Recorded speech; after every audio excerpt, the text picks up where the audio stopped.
জয় মা নর্মদা। মা নর্মদাকে প্রণাম জানিয়ে শুরু করছি আজকের পরিক্রমা। প্রথমত আপনাকে ধন্যবাদ জানাবো। প্রত্যেকটা এপিসোড আপনি যেভাবে ভালোবাসা দিচ্ছেন, যেভাবে আপনি আমাকে উৎসাহিত করছেন কমেন্টের মাধ্যমে, সত্যি এটা আমার কাছে একটা চমৎকার বিষয়। আপনি যদি এখনও পর্যন্ত চ্যানেল সাবস্ক্রাইব না করে থাকেন, প্লিজ চ্যানেল সাবস্ক্রাইব করুন এবং সঙ্গে থাকুন। অনেকেই চাইছেন যে তপভূমি নর্মদা এই বইটিকে তারা নিজে হাতে পড়তে চাইছেন, সংগ্রহ করতে চাইছেন। ডেসক্রিপশন বক্সে বইয়ের লিঙ্ক দিয়ে দিয়েছি, আপনি সেখান থেকে বইটি সংগ্রহ করতে পারবেন। আসুন শুরু করা যাক আজকের পরিক্রমা।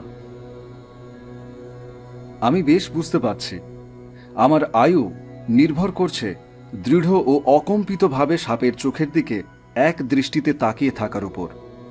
যতক্ষণ এইভাবে ত্রাটক দৃষ্টিতে আমি তাকিয়ে থাকতে পারবো, সাপের চোখ টর্চের ফোকাস করতে পারবো নিজের দৃষ্টি, ততক্ষণই আমি নিরাপদ। কিন্তু যদি আমার দৃষ্টি কেঁপে ওঠে, আমার দেহ মনে আমি সমস্ত শক্তিকে সংহত করে তাকিয়ে রইলাম তার চোখের দিকে, ক্রমেই দেওয়াল, মেঝে, সাপের দেহ সবই আমার চোখ ও মন থেকে উবে গেল। আমি দেখছি দুটো আলোর দানা, অন্ধকার এবং একটা ভয়াবহ শূন্যতা নেমে এসেছে। মনে হচ্ছে ওই দুটি আলোর দানা হয়তো সাপের চোখ নয়, জোনাকি পোকা কিংবা নক্ষত্র কিংবা অন্য কিছু। এখন রাত না দিন, ভোর না সন্ধে, চেতনা যখন আচ্ছন্ন হয়ে আসছে, কাতর কণ্ঠে আমি গেয়ে উঠলাম বেদমন্ত্র। বিদ্বহিত্বা বৃষন্ত মম বাজেষু হবন শ্রুতম বৃষন্তমস্য হুবহে উতিং সহস্র সাতমাম।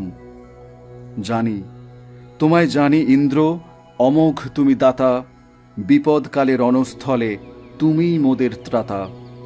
বৃষ্টিধারার মতো তোমার পড়ছে ঝরে স্নেহ, ভক্ত বাঞ্ছা কল্পতরু রক্ষ মোদের দেহ। আতুন ইন্দ্র কৌশিক মন্দ্র স্নান সুতং পিব, নব্যমায়ু প্রসূতির কৃধি সহস্রা মিশিং। হে কৌশিক শতক্রুত, ক্ষিপ্র তুমি হিথায় আসি, অভিসূত সমধারায় পান কর হে হাসি হাসি। বৃদ্ধি কর পরমায়ু, কর্মে কর বরণীয়, ত্যাগ তপস্যায় হই যেন গো অমর ঋষি স্মরণীয়। মন্ত্র পাঠ করেই অভ্যাস বসে হাত জড়ো করার চেষ্টা করতেই আমার দৃষ্টি চঞ্চল হয়ে গেল, আমার চোখ কেঁপে গেল। আবার দৃষ্টি দিতে গিয়ে দেখি সামনের আলোর দানা দুটো নিভে গেছে। সাপ কই? তাড়া করে আসছে না কেন? পিছন থেকে সন্ত শিরোমণি কর্তাপুরুষ বলে উঠলেন, শালে সাপ ভাগ গেয়া। থপথপ করে এসে আমার হাত দুটো ধরে তিনি বলতে লাগলেন, আপনি বহুত আচ্ছা কিয়া, ये सांप भागने वाला मंत्र आपसे हम सीख लेंगे, लेकिन इंद्र का नाम हम नहीं लेंगे। আমি বললাম, এই সাপ তাড়ানোর মন্ত্র নয়, বিশ্বামিত্র পুত্র ঋষি মধুসন্ধা দৃষ্ট এটা বেদ মন্ত্র। ইন্দ্র মানে এখানে স্বর্গের রাজা শচীপতি ইন্দ্র তিনি নন। বেদে পরমেশ্বরকেই ইন্দ্র বলা হয়। ইন্দ্রের অর্থ হচ্ছে পরমাত্মা। ইতিমধ্যে প্রদীপগুলো জ্বালা হয়েছে। শোভারাম একটা বড় টর্চ হাতে নিয়ে মন্দিরের চারদিক তন্ন তন্ন করে দেখছে। সন্ত মহারাজ একজনকে বললেন, আবার হাতটা ভালো করে একটু দলাই মলাই করতো। এদিকে ভোর হয়ে গেছে। একজন প্রসাব করতে যাবে বলে উসখুস করছিল, তাকে সন্ত মহারাজ দাবড়ানি দিলেন। আহ, করছিসটা কি? দরজার সামনেই ওত পেতে বসে আছে, এই দরজা খুললেই ছোবল মারবে।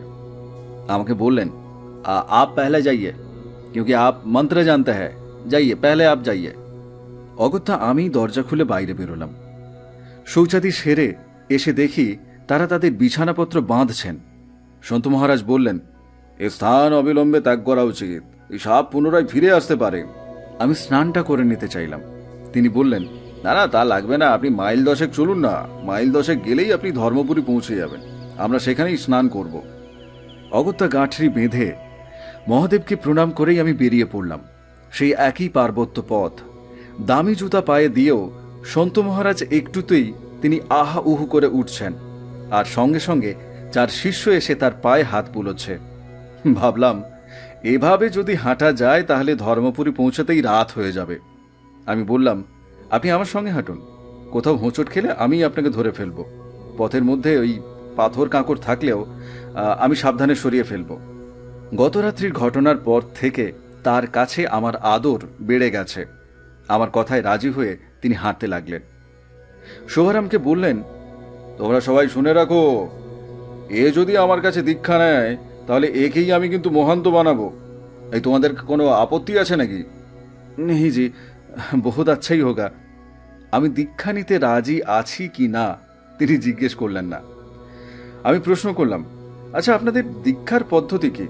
তিনি বললেন, আমাদের পরমেশ্বরের কোনো নির্দিষ্ট নাম আছে বলে আমরা স্বীকার করি না। তার গুণানুসারে সত্য, নাথ, নিরঞ্জন, অলোক পুরুষ বলে আমরা এইসব বলেই আর কি নির্দেশ করি মাত্র আর কি। দীক্ষাকালে থালার উপর ধুনুচি রেখে তাতে ধূপধুনা, লোবান, জটামাংসী, কর্পূর এসব জ্বালাতে হয়। শিবনারায়ণজি রচিত একখানা বইয়ের উপর সেই থালা রাখা হয়, তাতে কয়েকজন শিবনারায়ণী তা পর্যায়ক্রমে ঘুরিয়ে ঘুরিয়ে ওই দীক্ষার্থীর কপালে ঠেকিয়ে 4টি শপথবাক্য পাঠ করায়। সেই শপথবাক্যগুলো একটু ভালো করে মন দিয়ে শুনবেন। শপথবাক্য হলো, সত্য পথে থাকব, পরস্ত্রীর উপর কুদৃষ্টি দিব না, মূর্তি পূজা বা হিন্দু মুসলমানদের ওই কোনো আচার অনুষ্ঠান করব না, কোনো দেবদেবীকে আমরা মানব না। 3 নম্বর হচ্ছে, দেখি দেখি ঘর যাও, অর্থাৎ বিচার করে চলবো এবং যো মন চাহে সো খাও, অর্থাৎ যা খেতে রুচি হবে তাই খাবে, কোনো সমস্যা নেই। 4 নম্বর হচ্ছে, অলোক পুরুষের অবতার ওই কর্তাগুরুর নাম কিন্তু জপ করব। এই শপথবাক্য পাঠের পরেই শব্দ সাধনার সংকেত জানানো হয়। পিতৃদত্ত নামের সঙ্গে রাম শব্দ যুক্ত করে নতুন নামকরণও করা হয়।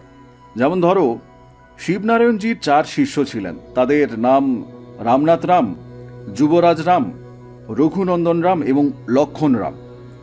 লক্ষণ রামের শিষ্য ছিলেন সদাশিব রাম, আর সদাশিব রামের শিষ্য ছিলেন বলদিরাম। তিনিই আমার গুরু।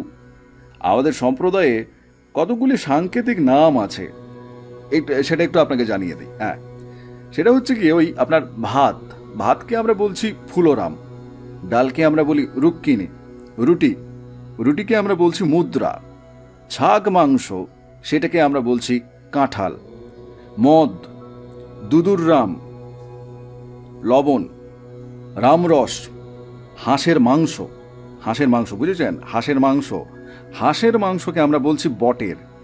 ওই যে মাছকে আমরা বলছি জলাশেম, তরকারিকে বলছি আমরা সুধি, মুরগিকে বলছি আমরা হুঁকা, শুকর মাংসকে আমরা বলি ওই চন্দনখড়ি, আর গাঁজাকে আমরা বলছি আনন্দরাম, আফিম भोलाराम। बुझेছেন? क्या शोभाराम, इनको तो एक किस्म का दिक्कत हो गया। ओंकार मानधाता में पहुंचकर जब दूसरा आदमी को शिवनारायण जी बनाएगा, उस वक्त इनको शब्द साधन सिखला देंगे। শোভারাম সংক্ষিপ্ত জবাব দিলেন, জি হ্যাঁ।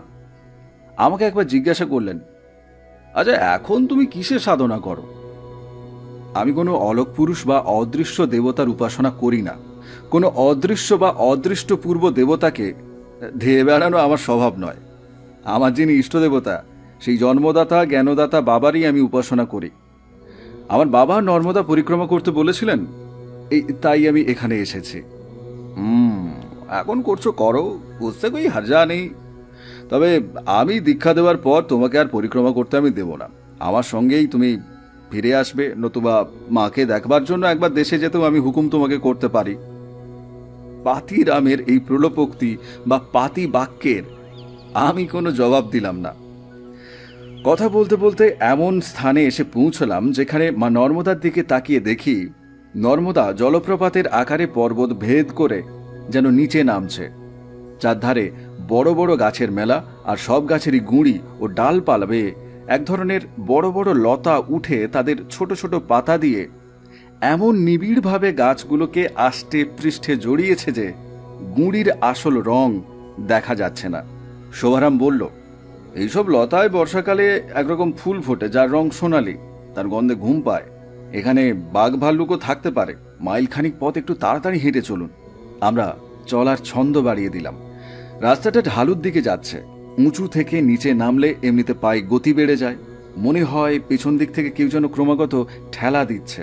সেই ঠেলা বা বেগের সঙ্গে তাল রেখে হাঁটতে হয়, নতুবা মুখ থুবড়ে পড়ে যাওয়ার সম্ভাবনা আছে। কিন্তু এই পথ চলা পিচ ঢালা বা সিমেন্টের বাঁধানো রাস্তায় নয়, পাথরে ভর্তি এবড়ো খেবড়ো জায়গার ওপর দিয়ে, তাই আমাদের টাল সামলানো কঠিন হলো। একে অন্যের উপর আমরা আছড়ে পড়লাম। পরস্পরকে ধরাধরি করে আমরা উঠে দাঁড়ালাম। ভক্তরা ত্রস্ত ব্যস্তে তাদের আরাধ্য দেবতার শ্রী অঙ্গের লাল ধুলা ঝেড়ে মুছে দিল। গাঁটরি এবং পোটলা পুটলি সব ছড়িয়ে ছিটিয়ে পড়েছিল। সব একে একে কুড়ানো হলো। তারপর আবার আমরা হাঁটতে শুরু করলাম। বড় বড় গাছের জঙ্গল পেরিয়ে অপেক্ষাকৃত ফাঁকা স্থানে এসে যেখানে আমরা পৌঁছলাম, সেখানে গাছপালা পাতলা, ঝোপঝাড়ও কম। সেখানে পৌঁছেই সন্ত মহারাজ একটা বড় পাথরের উপর তিনি ধপ করে বসে পড়লেন। তিনি বললেন, लेओ शोभाराम, अब मुझे मुद्रा दो, थोड़ा सा दूधराम भी दो। आप लोग भी मुद्रा खिलाओ, आनंदराम भी पी सकते हो, हम बहुत थक गए। শিষ্যদের একজন তার পা থেকে জুতো খুলে নিয়ে তার পা দুটো দাবাতে লাগলেন। শোভারাম রূপার গ্লাসে দুদুড্রাম দিয়ে, মানে মদ দিয়ে, গোটা আষ্টেক রুটি ও লাড্ডু দিয়ে একটি রূপার থালাতে পরিবেশন করল। তিনি তার সদ্ব্যবহার করতে লাগলেন। বাকি চারজন রুটি খাওয়া শেষ করে আনন্দরাম অর্থাৎ গাঁজা টানতে লাগলেন। আমাকে শোভারাম খাবার খেতে অনুরোধ করেছিল। আমি সবিনয়ে অসম্মতি জানালাম। তাদের পান ভোজনে খানিকটা সময় কাটল। বেলা বোধ হয়ে 9টা সাড়ে 9টা হবে। একদল কৃষ্ণসার মৃগ দৌড়ে চলে গেল। আমি বললাম, হরিণ থাকলেই বাঘের ভয়, কিন্তু আমার মনে হয় যে এবার এই স্থান ছেড়ে চলে যাওয়াই ভালো। হ্যাঁ হ্যাঁ হ্যাঁ, চলিয়ে চলিয়ে, আপনি ঠিক বলা। একজন শিষ্য সযত্নে তাকে জুতা পরিয়ে দিল। দুদুররামের গুণে তার চলার গতি বেড়ে গেছে। আমাকে বললেন, জোশ আ গিয়া, চলিয়ে, জোর কদম সে চলিয়ে। আমাদেরকে চলতে হচ্ছে মা নর্মদার কিনারে কিনারে। এই কিনারা বরাবর রয়েছে একটি পথরেখা। সেই পথের এক পাশে পাথরের রাজ্য আর অন্য পাশে জঙ্গলের। ডান দিকে থাকে থাকে উঠে গেছে পাহাড়, মাঝারি পাহাড়, বড় পাহাড়। সেই আকাশচুম্বী বড় পাহাড়টা অর্থাৎ বিন্ধ্য পর্বতের মেরুদণ্ডটা কোথায় যেন ঘনঘোর জঙ্গলে ঢাকা। বড় বড় বনস্পতির ভিড়ে তা ঠাউরে ওঠা একেবারেই অসাধ্য। বাম দিকে উথাল পাতাল তরঙ্গ বাহু তুলে বয়ে চলেছেন স্বচ্ছ সলিলা নর্মদা। বাঙালি কবি করুণানিধানের ভাষায় বারুণী রূপসী বেণী রচনাতে কঙ্কতিকার সঘনে আঘাতে ভাঙে অর্বুদ জল বুদ বুদ যেন। সূর্যকরস্নাত নর্মদা তটে আমার হাঁটতে ভালোই লাগছে। এক জায়গায় কতগুলো ময়ূরকে দেখলাম ঘুরে বেড়াচ্ছে। এ ময়ূর চিড়িয়াখানার ময়ূর নয়, মুন্ড মহারণ্যেও বড় বড় ময়ূর দেখেছি। এই ময়ূরগুলির মতো বৃহদাকার ময়ূর এর আগে আমি কখনো দেখিনি। অবশেষে আমরা ধর্মপুরীতে পৌঁছে গেলাম। নর্মদার তটে একটি বড় শিব মন্দির। পাহাড়ের গায়ে দেখলাম প্রায় 100 ফুট উঁচুতে 3-4টি গুহা। গাছের ডালে গৈরিক বস্ত্র এবং কৌপিন ঝুলছে। বুঝলাম এইসব গুহায় কোনো সাধু মহাত্মা তপস্যার জন্য বাস করেন। সন্ত মহারাজ তার পকেট থেকে একটা রূপার পকেট ঘড়ি বের করে বললেন, ও মোটে তো বেলা 10:30, বুঝেছেন? শোভারাম, তুমি তাড়াতাড়ি লিট্টি তৈরির ব্যবস্থা করো আর শৈলেন্দ্র নামের জন্য ফুল রামও বানাও। আচ্ছা, এক বাত বাতাও, ঘিউ তো হ্যাঁ না? ঠিক আছে, আমরা এখানে স্নান করব। শৈলেন্দ্র নামকে এখানেই খাইয়ে দাও। আমরা মাঝপথে কোথাও খেয়ে নেব। আমরা পামাখেড়ি পৌঁছে ওখানেই আমরা রাত্রিবাস করব। তার মুখে আমার নতুন নাম শুনে বুঝলাম ইতিমধ্যে তিনি আমাকে তার শিষ্য শ্রেণীভুক্ত করে ফেলেছেন। শিব মন্দিরে সব জিনিস রেখে স্নানের জন্য প্রস্তুত হলাম। সন্ত শিরোমণির শ্রীমুখের আদেশ শুনে 3জন ভোজন বানানোর আয়োজন করতে লাগল। মন্দিরের চাতালে বসে শোভারাম তার শ্রী অঙ্গে তৈলমর্দন করতে করতে তিনি আমাকে বললেন, সাপ তাড়ানোর মতো বাঘ তাড়ানোর কোনো মন্ত্র জানো কি? আমি বললাম, জানি বইকে। আমি স্নান করে সেই মন্ত্র পাঠ করব, আপনি শুনতে পাবেন। এই নর্মদার ঘাটে নেমে মনে পড়ল শোভানন্দজি নর্মদার গল্প করতে করতে একবার শুনিয়েছিলেন যে এই ধর্মপুরীতে স্বয়ং ধর্মরাজ তপস্যা করেছিলেন। যমের অপর নাম ধর্মরাজ। পুরাণের মতে ইনি ধর্মাধর্মের বিচারকর্তা বলে তাই ধর্মরাজ নামে ইনি বিখ্যাত। জীবদের পাপ পুণ্যের বিচারকর্তা ইনি। এর বাহন মহিষ এবং অস্ত্র হল যমদণ্ড। বেদের মতে যম হচ্ছে বায়ু, অর্থাৎ প্রাণবায়ু যমেন বামুনা। জীবের মৃত্যুকালে প্রাণবায়ু ঊর্ধ্বপথে আকৃষ্ট হয়ে নবদ্বারের যে কোনো একটি দ্বার দিয়ে উৎক্রান্ত হয়। এই জন্য সেই অন্তিমকালের ঊর্ধ্বগামী প্রাণবায়ুকে যম বা মৃত্যুর দূত বলে পুরাণকাররা কল্পনা করেছেন। যাই হোক, স্নান করে সূর্যার্ঘ্য নিবেদন করার পর আমি সূর্যের দিকে তাকিয়ে মধুসন্ধ্যার পুত্র জেতা ঋষি দৃষ্ট বেদমন্ত্র স্তব করতে লাগলাম। তবাহং শূর রাতিভি প্রত্যয়ং সিন্ধুমাবাদন উপতিষ্ঠন্ত গির্বন বিদ্যুষ্টে তস্যকারব। আবার আবার এনু তোমার পাশে সাধন বৃত্ত চাহি, অশেষ তোমার কীর্তিগাথা বারে বারে গাহি। পূর্বকালে ঋষি তোমায় ভোজেছিল জাগে, তাদের দেছ দুহাত ঢালি প্রভু ডাকি অনুরাগে। মায়াবীজে শুষ্ণ অসুর করলে হনন তারে, করলে তারে পরাজিত মায়ার অভিসারে। মেধাবী সব যাজ্ঞিকেরা কীর্তি তোমার জানে, সিদ্ধ করো তাঁদের তুমি সত্য শ্রেয় দানে। ঈশান, তুমি হে মঘবা তোমার ওজ বলে, স্তোত্রীগণের কীর্তনে তোমার খ্যাতি চলে। তোমার উদার বদান্যতা সহস্রধারে নিত্য, উজাড় করি আরো ঢালুক যতেক সাধন বৃত্ত। স্নান করে মন্দিরে আসতেই তিনি বললেন, आपका कंठस्वर बहुत सुरीला है, लेकिन बाघ भगाने वाला इस मंत्र में भी इंद्र का जिक्र आया। আমি কোনো উত্তর দিলাম না। মন্দিরের গর্ভগৃহে আমি প্রবেশ করলাম। শিবলিঙ্গের উপর চন্দন, বিল্লপত্র ও প্রচুর বনফুল দেখে আমি বুঝলাম আমরা এখানে পৌঁছানোর আগেই কেউ পূজা করে গেছেন, হয়তোবা গুহাবাসী সন্ন্যাসীরাই পূজা করে গেছেন। ঘন কৃষ্ণ শিবলিঙ্গকে খুব দীপ্তিময় বলে মনে হচ্ছে আমার। মা নর্মদার জল ঢেলে পূজা করলাম আমি। জপ ও প্রণাম করে আমি বেরিয়ে এলাম। শোভারামজি সন্তজিকে সঙ্গে নিয়ে স্নান করতে গেছেন। মন্দিরের পিছনে গিয়ে দেখলাম রান্না হচ্ছে। 3 খণ্ড পাথরের উপর একটা ছোট হাঁড়ি চাপিয়ে আমার জন্য ভাত রান্না হচ্ছে, আর কাঠের আগুনে গোল গোল কমলা লেবুর সাইজে লিট্টি সেঁকা হচ্ছে। প্রায় 24-25টা লিট্টি তৈরি হয়ে গেছে। স্নান করে এসেই আমাকে জোর করে খেতে বসালেন সন্তজি। ঘি ও গলা ভাত তৃপ্তি করে খেলাম। তারাও কিন্তু খেয়ে নিলেন। সব জিনিস গুছিয়ে নেবার পর আবার যাত্রা শুরু হলো। সন্তজির ঘোষণায় জানলাম বেলা 1:30টা বেজে গিয়েছে। নর্মদার কিনারা ঘেঁষে যে পদচিহ্ন গিয়েছে, সেই এবড়ো খেবড়ো পার্বত্য পথে কখনো দ্রুততালে, কখনো বা ধীর গতিতে হেঁটে বেলা 5টা নাগাদ আমরা পামাখেড়ির শিব মন্দিরে এসে পৌঁছলাম। মন্দিরের চত্বরে জিনিসপত্র ফেলে সন্ত মহারাজের নির্দেশে 2 জন মন্দিরের ভিতরটা পরিষ্কার করার কাজে লেগে গেল। একজন সারা মন্দিরটা ধুয়ে সাফ করল। ঘাটে নেমে স্নান করতে এসে দেখি 4টা পিতলের প্রদীপ জেলে ফেলা হয়েছে।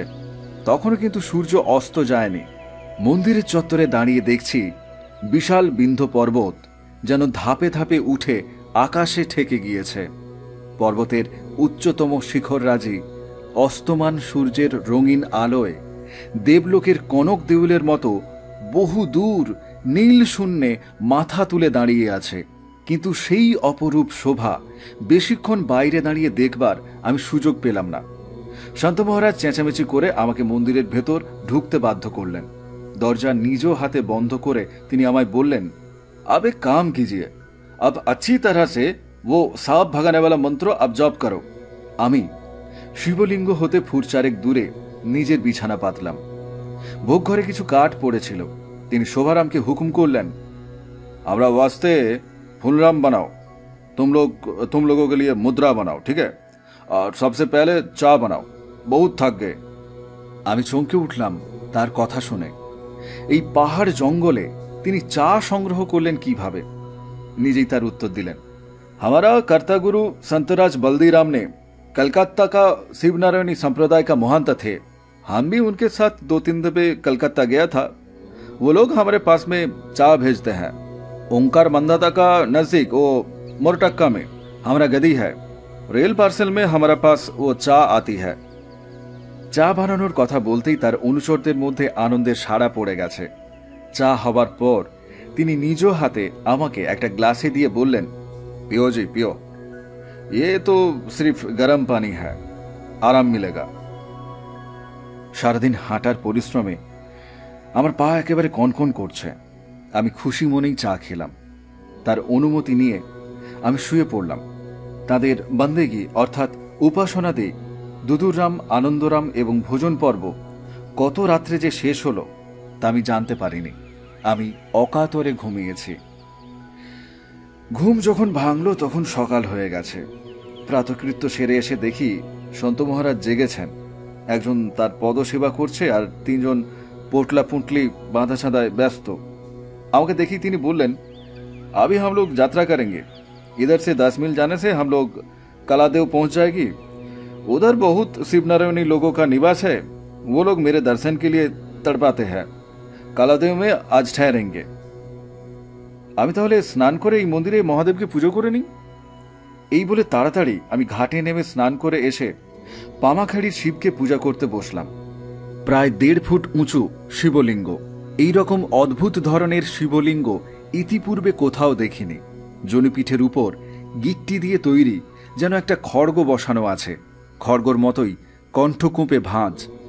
মনে হচ্ছে যেন লালচে বড় বড় বালির দানা সিমেন্ট দিয়ে জমানো আছে, কিন্তু হাত দিয়ে দেখলাম খুবই মসৃণ। এক কোনা সিমেন্ট নাই।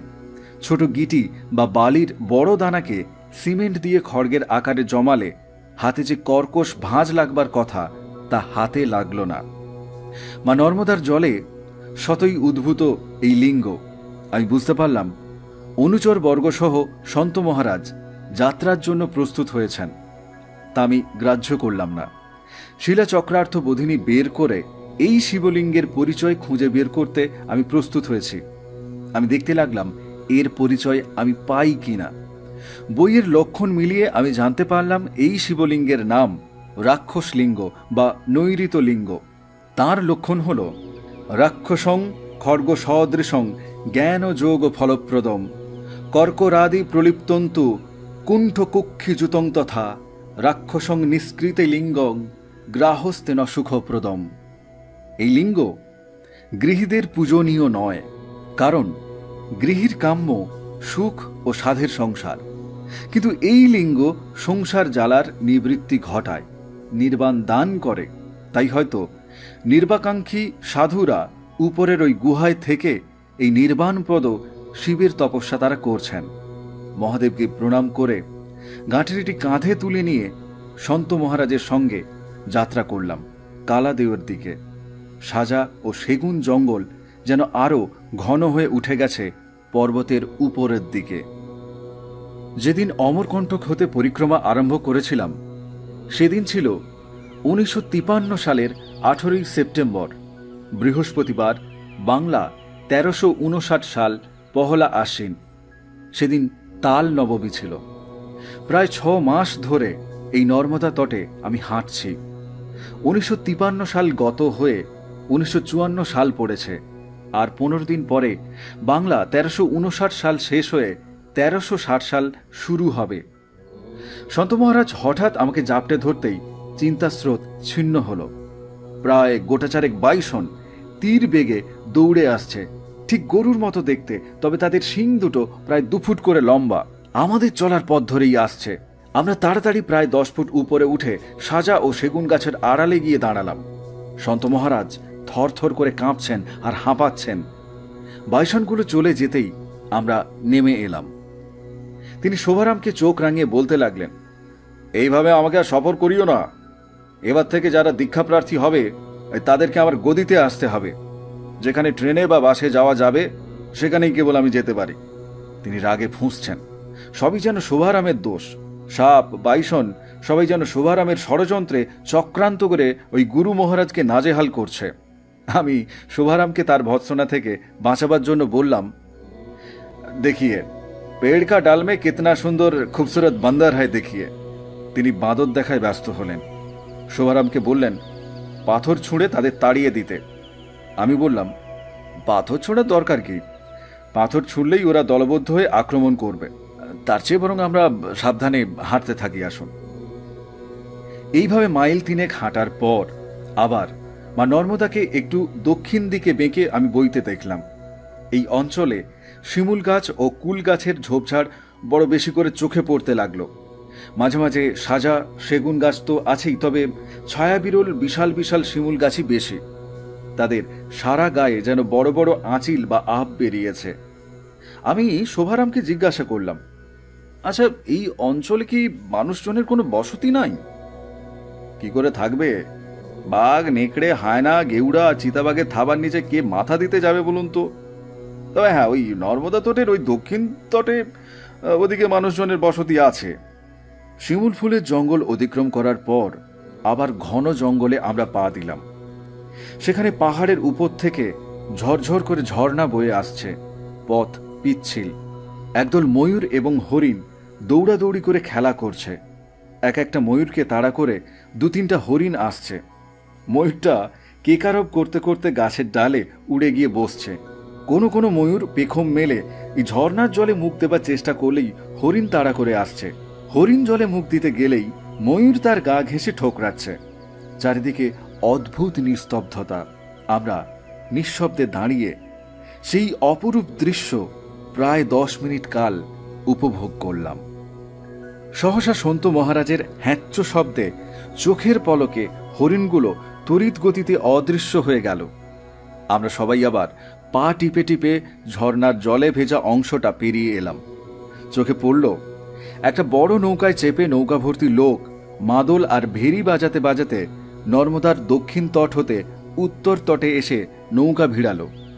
শোভারাম সন্ত মহারাজকে বললেন, आप इधर पधारेंगे ये वार्ता शिवनारायणी लोगों ने अवगत हुआ, इसलिए वो लोग कलादेव मंदिर में आपके लिए प्रतीक्षा कर रहा है।